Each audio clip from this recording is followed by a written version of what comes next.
దినవృత్తాంతముల 2వ గ్రంథము 33వ అధ్యాయము.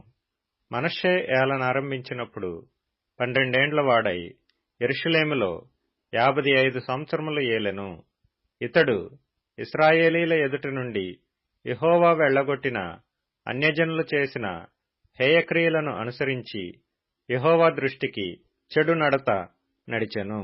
ఇతడు తన తండ్రి అయిన హిజ్కియా పడగొట్టిన ఉన్నత స్థలములను తిరిగి కట్టించి, బయలుదేవతకు బలిపీఠములను నిలిపి, దేవతాస్తంభములను చేయించి, ఆకాశ నక్షత్రములన్నిటినీ పూజించి కొలిచెను.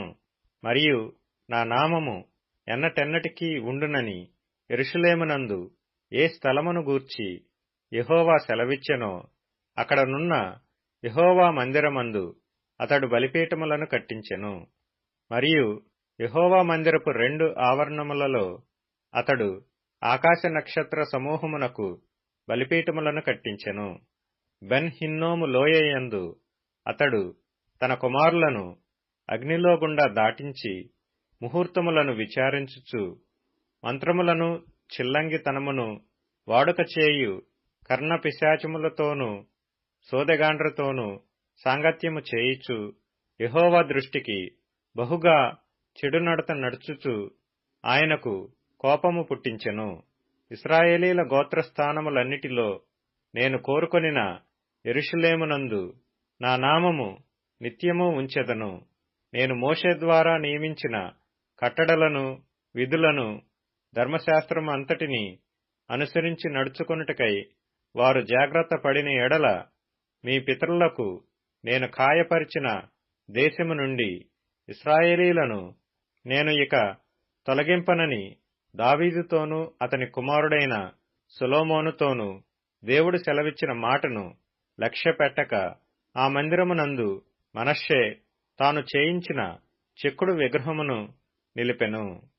ఈ ప్రకారము మనష్షే యూదావారిని, యెరూషలేము కాపురస్తులను మోసపుచ్చిన వాడై ఇశ్రాయేలీల ఎదుట ఉండకుండా యెహోవా నశింపచేసిన అన్యజనుల కంటెను వారు మరింత అక్రమముగా ప్రవర్తించున్నట్లు చేయుటకు కారకుడాయెను.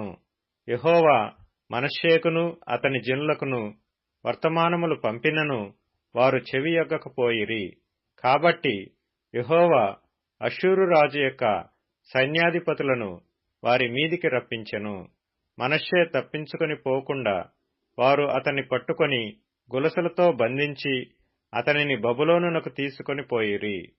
అతడు శ్రమలో ఉన్నప్పుడు తన దేవుడైన యెహోవాను బతిమాలుకొని తన పితరుల దేవుని సన్నిధిని తన్ను తాను బహుగా తగ్గించుకొని ఆయనకు మొరలెడగా, ఆయన అతని విన్నపములను ఆలకించి యెరూషలేమునకు అతని రాజ్యములోనికి అతని తిరిగి తీసుకొని వచ్చినప్పుడు యెహోవా దేవుడై ఉన్నాడని మనష్షే తెలుసుకొనెను. ఇది అయిన తరువాత అతడు దావీదు పట్టణము బయట గీహోనుకు పడమరగా లోయయందు మత్స్యపు గుమ్మము వరకు ఓపెలు చుట్టూను బహు ఎత్తుగల గోడను కట్టించెను. మరియు యూదాదేశములోని బలమైన పట్టణములన్నిటిలోనూ సేనాధిపతులను ఉంచెను. మరియు యెహోవా మందిరము నుండి అన్యుల దేవతలను విగ్రహమును తీసివేసి యెరూషలేమునందును యెహోవా మందిర పర్వతమునందును తాను కట్టించిన బలిపీఠములన్నిటినీ తీసి పట్టణము బయటికి వాటిని లాగివేయించెను. ఇదియుగాక అతడు యెహోవా బలిపీఠమును బాగుచేసి దానిమీద సమాధాన బలులను, కృతజ్ఞతార్పణలను అర్పించుచు ఇశ్రాయేలీల దేవుడైన యెహోవాను సేవించుడని యూదావారికి ఆజ్ఞ ఇచ్చెను. అయినను జనులు ఉన్నత స్థలముల యందు ఇంకనూ బలులు అర్పించుచు వచ్చిరి గాని ఆ అర్పణలను తమ దేవుడైన యెహోవా నామమునకే చేసిరి.